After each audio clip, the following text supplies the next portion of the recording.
Hola a todos, buenos días, buenas tardes, buenas noches, dependiendo en el horario en que nuestro auditorio se conecte a Miscelánea Histórica. Los saludan Rafael Aguirre Tumamatla, director de cámaras. Oscar Lorenzano pues está todavía convaleciente, esperemos que se recupere pronto. Omar Ali Blas y Jaime García Mendoza como productores y conductores de este programa. Les recordamos que Miscelánea Histórica es un proyecto que intenta recuperar todo tipo de historia, desde la historia natural hasta la historia cultural. Y también les comentamos que Miscelánea Histórica es un proyecto asociado al Seminario Permanente de Historia Regional de Morelos y al Archivo Histórico Digital del Estado de Morelos, que están vinculados a el Centro de Investigación en Ciencias Sociales y Estudios Regionales de la UAM. Y en esta ocasión, como parte del programa de Miscelánea 21, hemos invitado a Maritza Cantú Nava. Hola, buenos días, buenas tardes, buenas noches. Pues Maritza, bienvenida a esta cuarta emisión de nuestro programa. Ella es egresada de la generación 2013. Ahora nos saltamos un poco de generaciones porque precisamente lo que hemos notado en este trabajo de búsqueda de egresados es que pues andan por todos lados, ¿verdad? Entonces el primer contacto que tuvimos evidentemente es a través del doctor Jaime, que es quien tiene más cercanía con cierto número de egresados. Y bueno, Maritza, pues creo que la oportunidad que nos das, que nos brindas, considero va a ser interesante para difundir pues lo que has hecho a partir de lo que es tu preparación como licenciada en Historia y particularmente con lo que se refiere a tu investigación de tesis referente ahora sí a un problema concreto dentro de lo que es la historia tan rica de nuestro estado de Morelos, ¿no? Bienvenida. Y bueno, comenzaré por preguntarte algo que ha sido como muy recurrente como cuestión a nuestros entrevistados.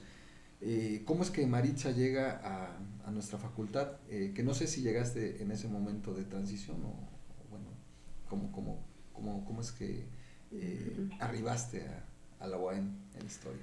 Ajá, bueno, fue en 2019 cuando yo entré a Antropología Social, precisamente. Entonces fue un año de tronco común y pues ahí como que no me gustó mucho, no me llamó la atención la antropología. Entonces digo, bueno, pues la historia me gusta mucho, la metodología y todo esos aspectos históricos, y digo, bueno, pues me voy a cambiar. Y entonces ya de ahí empecé a iniciar en la historia. Cuando tú inicias una carrera que evidentemente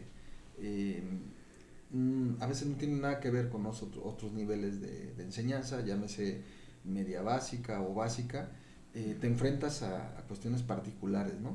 Y en el caso tuyo creo que uno de los aspectos de tus aportaciones ha sido el trabajo en archivos, donde ahora laboras, ¿no? Respecto a cómo nos formamos, ¿qué has aprendido del trabajo de archivos? Pues que es un trabajo muy, muy bonito y que se ha estado perdiendo. Obviamente que no se tiene lo que es la cultura archivística, que es lo que se tiene que implementar. Obviamente que desde niños se tiene que involucrar a los jóvenes para que sean partícipes en eso de su archivo, iniciando con el arreglo del archivo personal. De ahí ir escalando, y pues parte de las normativas pues no nos ayudan, en el estado de Morelos obviamente, y en un ámbito ya más global, pues es tener contacto con el archivo, precisamente para que sepas cómo organizarlo, seguir las diferentes normativas para poderlo clasificar y hacer todo lo relativo al ordenamiento del mismo. Y todo ello lo aprendes con ciertas materias, asignaturas, como se les llame, que usualmente no están en un programa de estudios contemplado, ¿no? Máxime que de 21 años hacia atrás se han tenido una serie de cambios en cuanto a los programas de estudio, en cuanto a la visión de la misma facultad o ICICSER de cómo formar a las nuevas generaciones, ¿no? En ese sentido, ¿cuáles materias que tú tomaste te permitieron adentrarte al trabajo de archivos? Pues en específico la materia de archivística y paleografía, que era una clase, y de ahí me involucré también en lo de la paleografía con el Seminario Permanente de Historia Regional, ya que el doctor Jaime dio como clase, curso básico de paleografía, entonces ya de ahí me fui involucrando, y más en la materia de archivística y paleografía nos enseñaron la panorámica de todo, cómo hacer la organización. De ahí me encaminé a mi servicio social, con el arreglo del Archivo Histórico Municipal de Tepoztlán. Ahí es donde también parte de la formación se dio en el servicio social. Entonces, experiencia de campo, digamos, tienes ya desde la preparación de licenciatura. Sí. En ese trabajo de campo se nota que evidentemente a nuestro estado le falta esa cultura de rescate archivístico, pero también tiene las bondades de ser un estado relativamente pequeño, donde está la información, están algunos archivos, pero al parecer fallan algunas situaciones. ¿Qué fallas tú observas en esta, en esta labor de rescate documental? Primeramente nuestras autoridades no están involucradas en el seguimiento de cuidar la pertenencia de sus archivos históricos. Varios no se conocen si existen, más que nada también la difusión. Obviamente, sí lo tienen, ¿no? Sí tienen su archivo histórico, pero no lo tienen arreglado. Ni ellos mismos saben que tienen archivo histórico. El desconocimiento de las mismas autoridades de saber qué es lo que hay en su archivo. Y bueno, también esto se hace evidente cuando hay desinterés de parte de los mismos que trabajamos en ello, ¿no? Sí. No todos los historiadores, y especialmente en licenciatura, se involucran con rescate de archivos y principalmente tampoco se tienen a veces los recursos y los contactos para ello, ¿no? Tú llegaste a un archivo en particular para preparar tu tesis, ¿no? ¿Nos puedes contar algo sobre ello? Sí, pues hice la tesis de licenciatura de la Hacienda de Atlacomulco y se vinculó con el doctor Jaime y con José Luis Rodríguez de Gante, y con su amigo Víctor Hugo Sánchez Recendis. Fuimos al comisariado ejidal de Atlacomulco y para que me permitieran indagar qué es lo que tenían. Entonces el primer acercamiento fue, sí tenemos archivo, pero no lo tenemos arreglado. Entonces se ofreció la oportunidad de que se arreglara, y ya de ahí a la mano poder indagar en los archivos. Entonces ellos también sí dijeron que sí, entonces ya nos arreglamos para que se pudiera hacer el arreglo, y se sacó un inventario del mismo, se obtuvieron el inventario y los archivos se pusieron en cajas, en unas cajitas AG12. Cuando nos platicamos de todo ello, supongo que también el público se interesa en esos temas, pero ahorita que oyes referencias como cajas especiales de AGN, como que se ordenó, pues quizás nos imaginamos de todo tipo de cosas, ¿no? Ajá. ¿Nos podrías detallar qué exactamente se ordena en un archivo como es el de Atlacomulco? ¿Qué había? ¿Qué dimensiones tienen esas cajas para que un poco nuestro público comprenda, profundice sobre el tema? Bueno, primeramente cuando llego al archivo ejidal, pues primero no tiene nada que ver con el municipal. ¿Por qué? Porque en el ejidal se ven diferentes temáticas, como es ahí tenían una serie, se creó una serie que era de la CONASUPO, todo lo referente a la entrega de leche y todos esos insumos para la población de ahí del ejido. También uno que era del Banco de Crédito Ejidal, todos los préstamos que le daban a todos los ejidatarios de ahí. Se creó otra que era de parcelas, donde estaba toda la división de las parcelas que existían dentro del ejido, con el nombre de la persona que la tenía, si es que hubo un cambio del nombre del usufructuario. También había uno sobre, creo era vehículos, porque tenían un vehículo para moverse la gente del ejido. Entonces, así se fueron creando. También otra que era de aguas, referente al de Apaclaco, que pasa por ahí, por el ejido. Y así diferentes temáticas fueron las que se encontraron, y conforme a la marcha, porque obviamente que no me había enfrentado a eso de arreglar algo ejidal, siempre me metía en lo municipal. Entonces ahí interactuando con los documentos, preguntándome y asesorándome con el doctor Jaime García, para que pudiera yo más o menos ver cómo se tenía que organizar. Ese fue el primer reto, y hacer las mediciones correspondientes para que se pudiera tener el número de cajas pertinentes. Son unas cajas así chiquitas que son de fácil acceso. Allá también en donde laboro, que es el Instituto Estatal de Documentación, en el área de archivo histórico tienen ese tipo de cajas. Son muy fáciles de manipular, ya que dentro de los archivos hay unas cajas como, ¿cómo decirlo?, grandes, así como las de jabón, pues son amplias, y dentro de donde se quedaron, las cajas son más pequeñas, entonces son más accesibles. Sí, tiene más o menos la medida de 25 de alto por 40 de largo y 10 centímetros de ancho. Entonces es una caja muy cómoda que incluso al extender la mano la puede uno tomar. Y si la toma uno a 2 metros no hay problema para meterla y sacarla, no se mueve con facilidad. Y se meten en los anaqueles. En un anaquel pueden caber aproximadamente 36 cajas. Es decir, 6 niveles, y donde va uno metiendo las cajas, y son aproximadamente 6 cajas que caben en un anaquel. Entonces por eso es que se maneja esa caja que se le nombra AG12, Archivo General 12, que ya se volvió como universal dentro de los productos que venden para los archivos. Y bueno, señalabas lo de los archivos familiares, ¿no? Yo creo que en nuestra casa podemos armar nuestro archivo personal particular, que además puede conservar documentos de validez oficial, y bueno, también ser una experiencia entre el público oyente para ir aprendiendo algo de su propia historia, ¿no? Bueno, volviendo al tema del archivo, Maritza, ¿qué daños comprende? ¿Qué riqueza podemos encontrar ahí?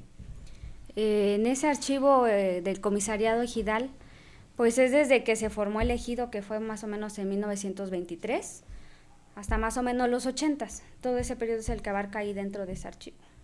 Obviamente para consultarlo tiene que ir con las autoridades ahora del comisariado ejidal para que puedan tener acceso a él. Y ya dependiendo de lo que les digan ellos, ya pueden tener acceso. Muy bien, y pues de ahí salió una tesis, ¿verdad?, sobre la hacienda. ¿Qué nos puedes comentar, profe? Esa tesis es muy interesante porque se refiere a precisamente el periodo de ¿cómo se llama?, de expropiación de la hacienda y repartimiento de la hacienda con las comisiones. Y ese tema del reparto agrario en Morelos de 1920, ¿por qué le llamó la atención, Maritza? Bueno, primeramente estudiar las haciendas fue por una optativa que me metí con el doctor Jaime, que era una de haciendas.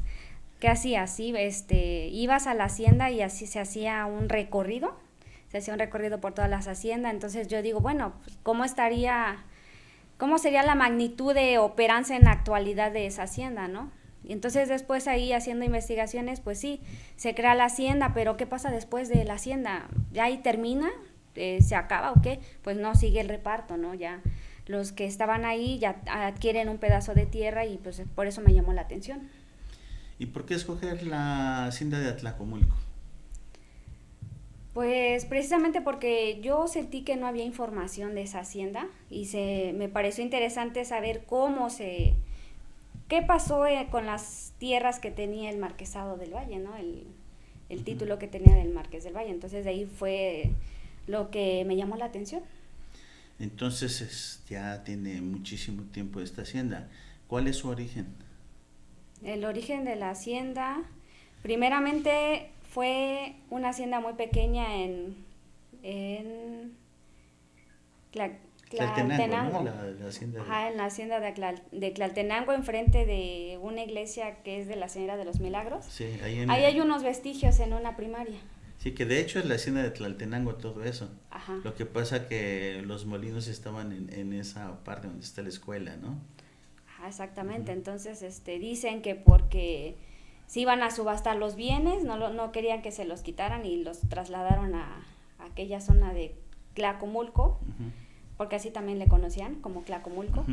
Y otros dicen que es por cuestiones de clima, que porque el clima no era favorable para la caña, pero para indagar sobre eso se tiene que ir con la historia ambiental para saber qué tipo de clima era en ese entonces, ¿no?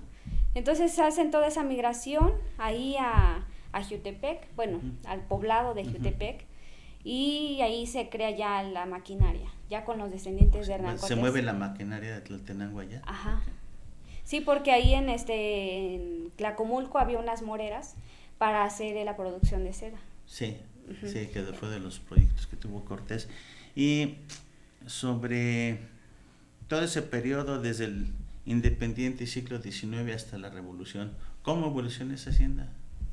Pues fue la adquisición de tierras porque era muy pequeño. De ahí lo que actualmente se conoce como el casco ahorita es un spa o una zona hotelera, la hacienda de Cortés, así se le conoce. Antes era ese casco y ya después de ahí fueron adquiriendo más tierras alrededor. Abarcaba lo que era Acapancingo actualmente, Chapultepec, cerca de Chipitlán, la zona de Jiutepec, colindante con la hacienda de San Gaspar. Entonces fue creciendo.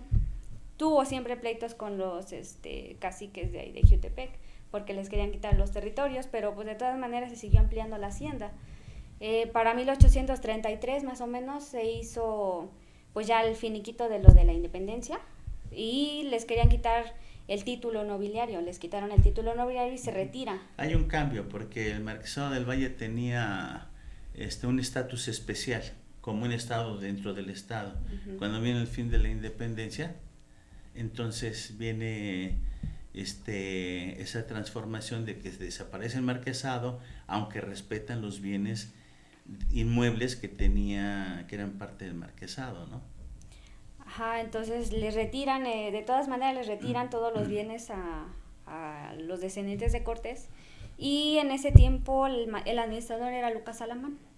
Entonces interfiere y hace sus negociaciones, ya gana los juicios, y ya en 1835 formalmente regresa todavía los terrenos a los descendientes de Cortés, con la justificación de que bueno, pues esto es privado, ya no es un título nobiliario ni nada, pues es de aquí, yo soy el administrador, así que no hay problema. Entonces se devuelve y otra vez es de los descendientes de Cortés en 1835. Un dato curioso es que en 1841 la marquesa Madame Calderón de la Barca visita la hacienda de Tlacomulco, y dentro de esa reseña que tiene, el libro que tiene, ahí menciona todo lo que vivió pues ahí en la hacienda.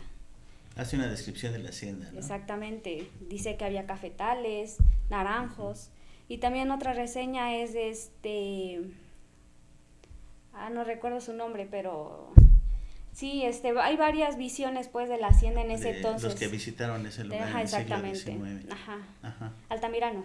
Ignacio Manuel Altamirano. Exactamente. Que tiene también paisajes de Cuernavaca, creo que se llama. Como en 1851 más o menos visitó la hacienda, y se hace a través de los ojos de los que fueron a visitarlo, ya tienes otra perspectiva de la hacienda. Entonces ahí te estás dando cuenta que es la implementación de los plantíos de café, más o menos en el 40-51. Entonces hay una carta que le escribe Lucas Alamán al duque de Monteleone, porque ellos no habitaban aquí, sino que a través de cartas se comunicaban con Lucas Alamán para saber qué pasaba con sus territorios. Entonces en esa carta le describe que sí, que ya salieron mejor la caña de La Habana, que era mejor que la criolla, sacaban mejor azúcar con esa.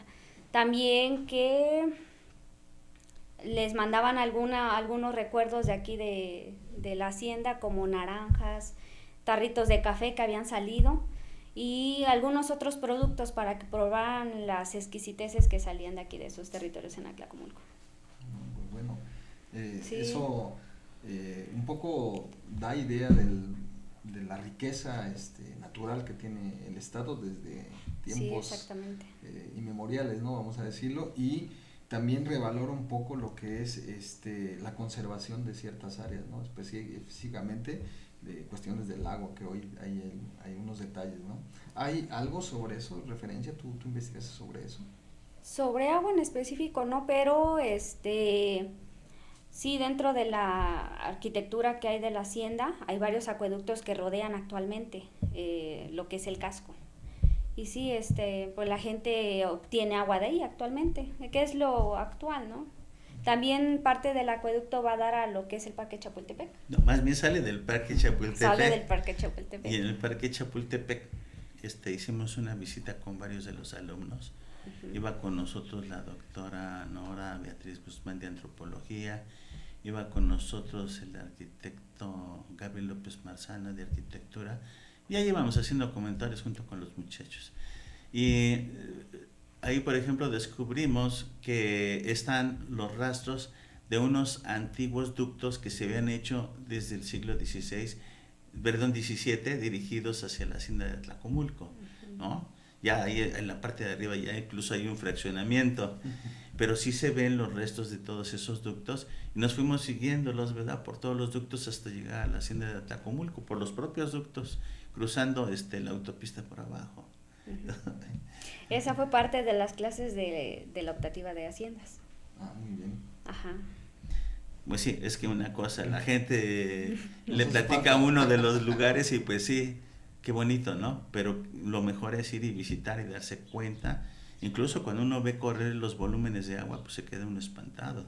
Esperemos que el Paso Express no haya dañado eso, pues esa riqueza geológica.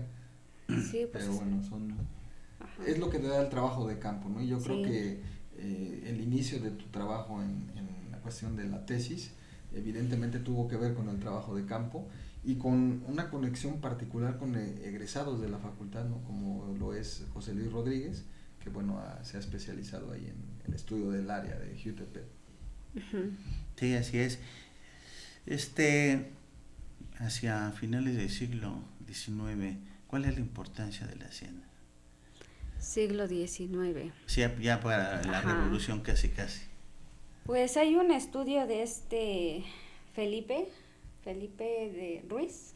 Felipe Ruiz de Velasco. Exacto, donde en 1909 hace una reconstrucción de todo lo de la hacienda, pero obviamente que pues pasa la revolución en 1911 aquí, y se comenta, porque no encontré información relevante sobre ese periodo en la hacienda, pero se dice que nada más poniendo una bandera del lugar de donde era, porque los descendientes de Hernán Cortés son italianos, entonces pusieron una bandera italiana afuera y con eso se respetaba más o menos la infraestructura. Y obviamente que tenían este vínculo los hacendados con los revolucionarios, y pues yo creo les daban productos o algo para que no, ni tú pasas a dañarme mi hacienda ni nosotros te hacemos algo, porque en sí no hay más investigación relevante en ese periodo. Sí, no. Otra cuestión interesante sobre eso es, después de la muerte de Zapata, ¿cuál es el contexto agrario a nivel nacional y a nivel local? Pues como ya no tenían líder revolucionario, queda Gilgardo Magaña. Uh-huh. De ahí pues, ¿qué hacen? Pues en lugar de estar con las armas, mejor hacemos un pacto y pues mejor si nos vas a dar las tierras o no. En el caso de Morelos, sí se hace, y exclusivamente en la hacienda de Tlacomulco, se les dio terrenos a los del Ejército Libertador del Sur, que se crea la colonia militar José G. Parres. Actualmente es José G. Parres, ¿no? Pero en ese tiempo era una colonia militar, la primera colonia militar que existió en esa zona. Porque es uno de los primeros repartimientos, ¿no? Ajá. A nivel del estado de Morelos. Ajá, en los años 20, más o menos. Pues le dan nada más a los generales, a los oficiales, les dan cierto territorio para que puedan crear esa colonia militar. ¿Con cuál condición? De que no, abajo las armas, pero tenga que estar tu territorio, ¿no? Y de ahí se hace una de las colonias militares importantes. Uh-huh. ¿Y cómo fue ese proceso del repartimiento agrario? ¿Cómo se forman las comisiones? ¿Quién las dirige o por qué ¿qué llegan ingenieros o qué hacen para hacer la repartición de la hacienda? Primero la gente se reúne, hacen sus reuniones. Dictamina de que sí, vamos vamos a pedir tierras para crear aquí el ejido, y de ahí pues la gente manda sus peticiones a México y ya entonces una de las primeras cosas es elevar de ranchería a poblado la comunidad. Atlacomulco sube de rango y es un poblado. Ya de ahí, dentro de las peticiones es que se haga una vista de ojos para ver cuáles son las, ¿cómo decirlo? El lugar a donde se van a dar las dotaciones, se tiene que hacer un padrón general y un padrón en específico de las personas que se les iba a dotar. En este caso son 77 personas los que se les va a dotar. También tienen que ser mayores de edad, ser jefes de familia, y nada más un caso fue de una mujer viuda que se le dio tierra. De ahí fueron puros varones. Un caso extraordinario, ya que siempre se les ha dado más preferencia a los hombres y a una mujer, ¿no? Y eso justificando que era viuda de uno de los que habitaban ahí, si no, no le hubieran dado nada. Y que otra cosa, pues son todas las normativas que tienen que seguir. Hacer una petición, se hace un censo general y de ahí ya hacen la vista para ver cuánto es el terreno que vayan a repartir. Desde el punto de vista social, ¿cuál fue la repercusión del repartimiento? Bueno, pues ahora de campesinos cambiamos a ejidatarios. Luego parte de ello es de que pues ya la hacienda ya no existe como tal, como una unidad, sino que ya se repartió a toda la población. Entonces cada quien tiene que ver por su parcela, pero una de las cosas es de que en la parcela uno no puede habitar. Entonces, ¿qué hacían? Pues las personas o habitaban en otros lados o les daban un solar cercano a donde estaba tu parcela. Pero pues la mayoría de la gente era externa. ¿Por qué? Porque no podían habitar ahí. Entonces son varios esos cambios que se tienen que ir detallando. ¿Cuántas poblaciones alrededor de la hacienda o dentro de la hacienda se vieron beneficiadas con el repartimiento? Pues aproximadamente 77 personas. No, pero poblaciones. Las poblaciones que surgen. Sí, porque hay varios sí. pueblos que están por ahí. Después del reparto de la hacienda surge el ejido de Acapancingo, el de Chapultepec, también el de Jiutepec y el de Atlacomulco, obviamente. ¿Y cuál es, ahora sí que viéndolo en retrospectiva y con la fenomenología del problema de la tierra en la actualidad, cuál es la importancia de este tipo de estudios? Estamos viendo, detallando que obviamente cómo era el cultivo, ¿no? El cultivo fue evolucionando. Primero, pura caña. Después ya con el reparto agrario ya diferentes cultivos como melón, frijol, maíz. Entonces actualmente pues vemos que la evolución que tiene es de que pues ya no siembran y ahora es unidades habitacionales. Más que nada en esa zona, en la colonia militar, ya en los 60 más o menos cambió la normativa y se venden ciertos territorios, entonces crece Sumilla, zonas habitacionales, el Camino Real. Entonces ahí vemos pues las diferentes panoramas de que un pedazo de tierra pues se pone ahora como zonas habitacionales, ¿no? Y entonces ya no hay lugares donde se siembren, ¿no? Interesante porque hablas de 77 beneficiados, que es un número para lo que es hoy ese espacio territorial, pues muy pequeño, ¿no? Pero aparte muy rico en recursos. Pero es nada más de Atlacomulco, ¿no? Sí. Porque hay otros números de beneficiados de Acapancingo, otro número de beneficiados. Son de diferentes, obviamente. Sí, nada más nos estamos... un número de esos? Pues ahorita que recuerde, desgraciadamente no, pero si quieren indagar más, en mi tesis me supongo que debe de haber una copia en la tesiteca de la universidad. Perfecto. Ahí la vamos a poner en las redes sociales de nuestro programa, que estamos ya también trabajando en ello, para que este tipo de trabajos también se difunda de otra manera, ¿no? Es decir, se tenga acceso directamente a los trabajos de tesis de los egresados, ¿no? Que eso es la mejor recomendación que nos puedes hacer ahora. Insisto de esta pregunta que te hago porque en Atlacomulco pues no solo hay unidades habitacionales, sino también propiedades privadas de lujo, vamos a decirlo, de un nivel económico ya, vamos a decir, más alto, ¿no? ¿Indagaste sobre cómo llegaron a formarse estas situaciones? No, porque mi periodo fue ya con el reparto. O sea, ya se hicieron los ejidos y ya de ahí ya no seguí la investigación, pero pues por azares del destino nos encuentra sin querer cosas, ¿no? Entonces por eso le comento que más o menos en los 60 se fueron creando esos pequeños suburbios. En los 80, en 1950 llega esta Bárbara Hudson y crea lo que es Sumilla. Ujú. Entonces, pues son varias cosas que te llevan al pie, entonces yo creo que de ahí ya tengo que hacer como una investigación, yo creo una redacción referente a qué pasó después del reparto en Jutepec, yo creo. Una pregunta que no puedo dejar de lado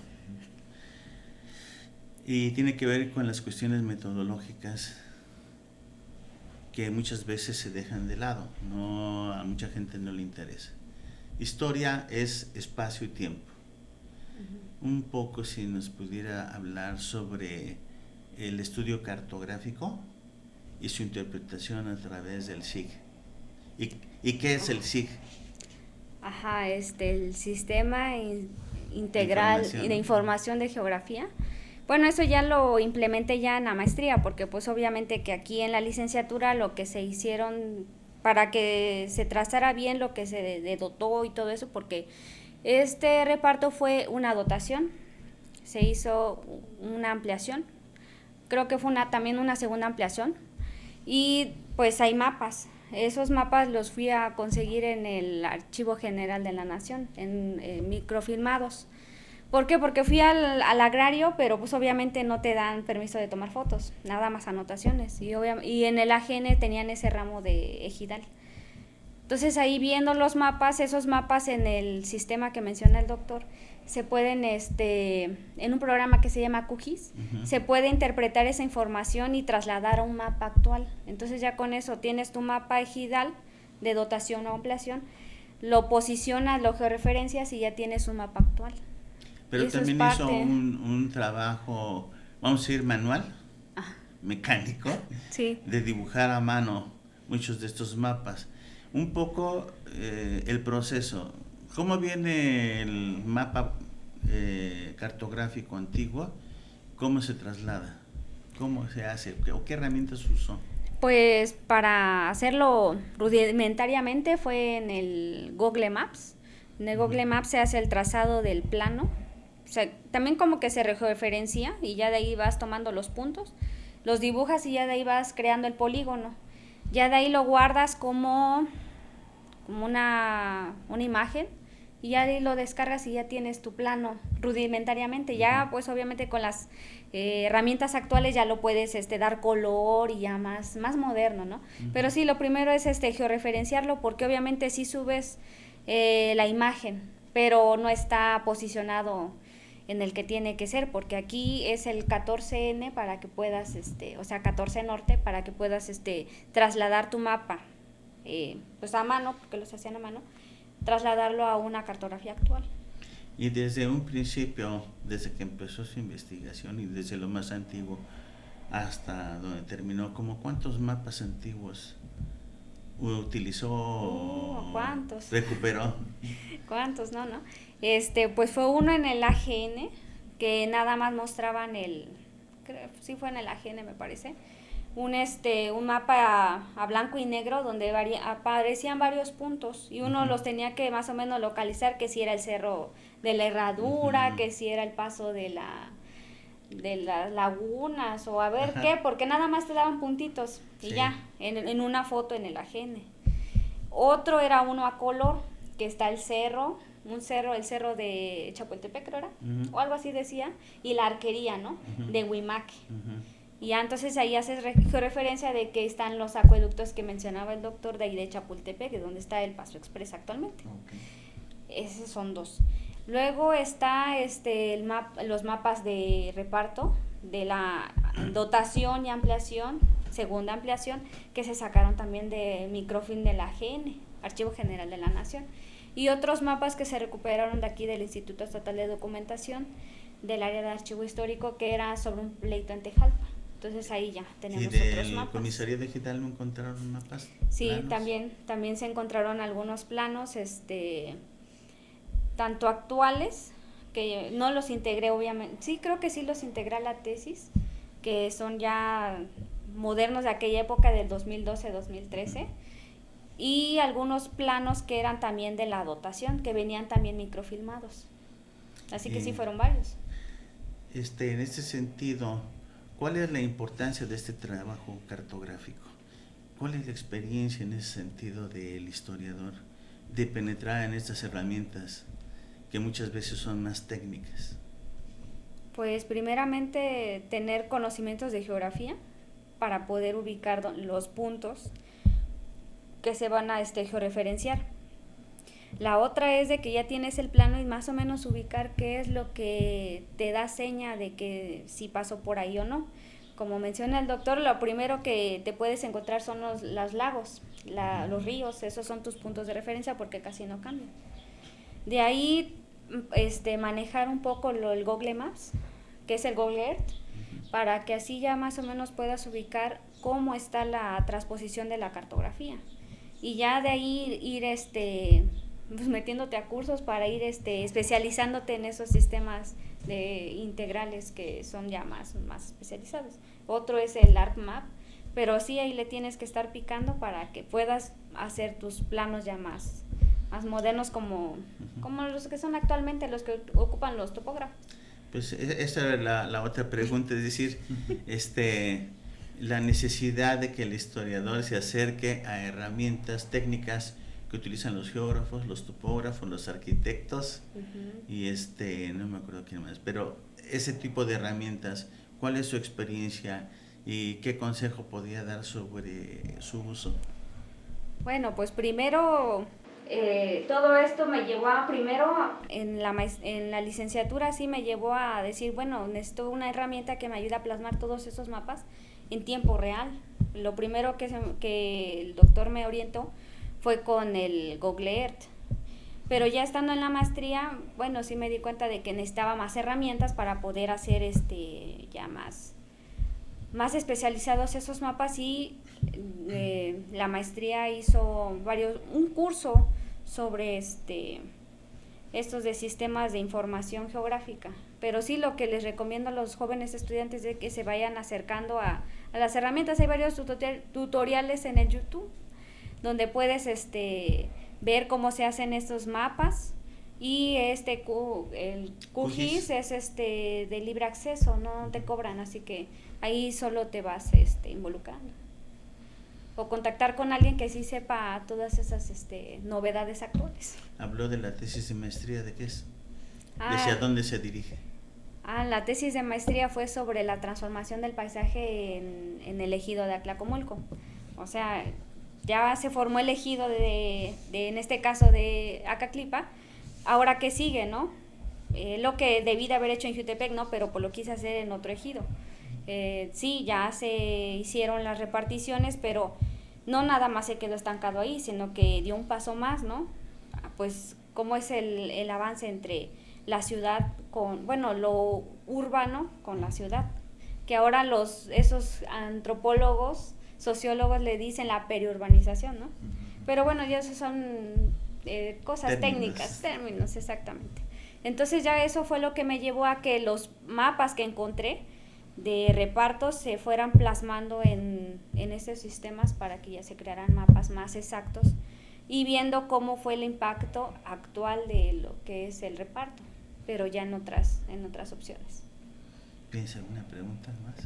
No, yo creo que muy amplia la información que nos da de referencia de tu trabajo de tesis y considero que también para nuestro público en general es importante notar que pues hay un interés muy amplio de la comunidad de historiadores por rescatar ya las historias locales, ¿no? Que en este caso, nos había tocado con Dante platicar de esa historia local, pero bueno, aquí en plena urbanización de la parte cercana a la capital, también hay esas historias de cómo se forman estas pequeñas localidades que hoy pues están ya absorbidas por la mancha urbana, ¿no? Y que pasan desapercibidas. Exacto, igual que los archivos, ¿no? Entonces, pues Nada, Maritza, la verdad te agradecemos haber estado el día de hoy en nuestra cuarta entrevista que realizamos. Sabemos que lo más importante es lo que ustedes difundan al público que nos escucha, que nos ve, y que evidentemente es una forma de revalorar el trabajo de las 21 generaciones egresadas ya de la extinta Facultad de Humanidades, hoy SICSER. No, pues sí.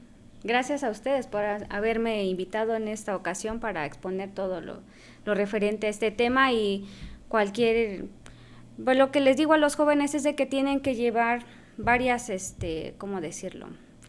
Saber sobre hacer entrevistas e historia oral, porque es el rescate también de nuestra gente mayor. También conocer otras herramientas que ayuden a fortalecer nuestras investigaciones, como este caso que son la creación de los mapas, la cartografía, y pues agarrarse de otras ciencias auxiliares, porque pues la historia solita pues no. Muy bien. Muchas gracias. La respuesta. Muchas gracias, Marista. Ojalá que nos pueda permita una entrevista posterior para ver lo de la tesis de maestría, que espero que sea más adelante. Y pues quedamos para la próxima sesión. No les vamos a decir para que no levantar expectativa. Vamos para no especular, mejor les damos la sorpresa ese día a quien le corresponde el turno. Muchísimas gracias a nuestro auditorio. Reciban un cordial saludo de nuestra parte y se despiden de ustedes. Atrás de cámaras, Rafael Aguirre Timamatla, director de cámaras. Ahorita también director de audio, porque el director de audio sigue enfermo. Un saludo, ojalá que se recupere pronto. Y Omar, gracias, doctor. Muchas gracias. Sí, gracias. Nos despedimos de todos ustedes. Hasta la próxima. Nos vemos.